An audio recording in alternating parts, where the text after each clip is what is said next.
Israel में गुर्बत की हालत आप समझना चाहते हैं तो इस रिपोर्ट को देख लीजिए। ये जो हाथ बांधे एक लड़का खड़ा है, चश्मा लगाए, हैंडसम सा, ये इजरायली है। इसको गिरफ्तार किया गया है इजराइल की फौज के द्वारा। इसने सिर्फ और सिर्फ $40 में ईरान को इजराइल की जानकारियां दी थी, इंटेलिजेंस। $40 यानी 3,724 रुपये, भारतीय 3,724 रुपये में भाई इसने अपने मुल्क की जानकारियां दे दी थी, इंटेलिजेंस रिपोर्ट शेयर कर दी थी। जर्मनी ने कुछ वक्त पहले इजराइल को मिलिट्री हथियार देने से इनकार कर दिया था, लाइसेंस रोक दिया था। अब पीछे से डंडा आया है तो जर्मनी ने, और जर्मनी कभी अच्छा नहीं था ना कभी अच्छा होगा, याद रखिएगा।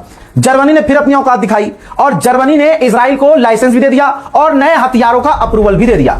इसके अलावा मेरी इस रिपोर्ट में बड़ा अपडेट यह भी है कि अब रशिया ने अरब देशों को और ईरान को ऑफर दिया है कि हम आप दोनों के बीच, ईरान और अरब देशों के बीच जो तनाव है उसको कम करने के लिए हम मीडिएशन करवाने को, रशिया मीडिएशन करवाने को तैयार है। फ्रांस के राष्ट्रपति इमैनुअल मैक्रोन ने कहा है कि ये जो अमेरिका ने ब्लॉकेज किया और जो पहले से ईरान ने स्ट्रेट ऑफ हॉर्मुज बंद किया हुआ है, ये दोनों ही गलत, अमेरिका और ईरान दोनों ही गलत हैं।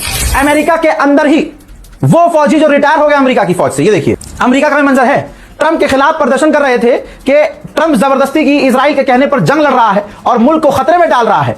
वॉर के खिलाफ जो पूर्व रिटायर्ड अमेरिकी फौजी प्रदर्शन कर रहे थे उन्हें गिरफ्तार करवा दिया। किसने? डोनाल्ड ट्रंप ने। याद रखिएगा, ईरान की सरकार के पाए हिलाने के चक्कर में, सरकार हिलाने के चक्कर में डोनाल्ड ट्रंप पूरी तरह से हिल चुका है। अमेरिका ने आतंकी हमला करके भारतीय मेहमानों के ऊपर जो INS देना था, एयरक्राफ्ट यानी वॉरशिप, उस पर हमला किया था। आखिरी बॉडी मिल गई है आपके सामने।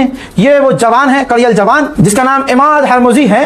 भाई इनकी लाश नहीं मिल रही थी, पूरे 45 दिन बाद इनकी लाश इंडियन ओशियन से बरामद हुई है। मैं आगे की बात नहीं कहूंगा कि लाश की हालत क्या है, लेकिन दुनिया अमेरिका के आतंक को समझ ले, ये सबसे ज्यादा जरूरी।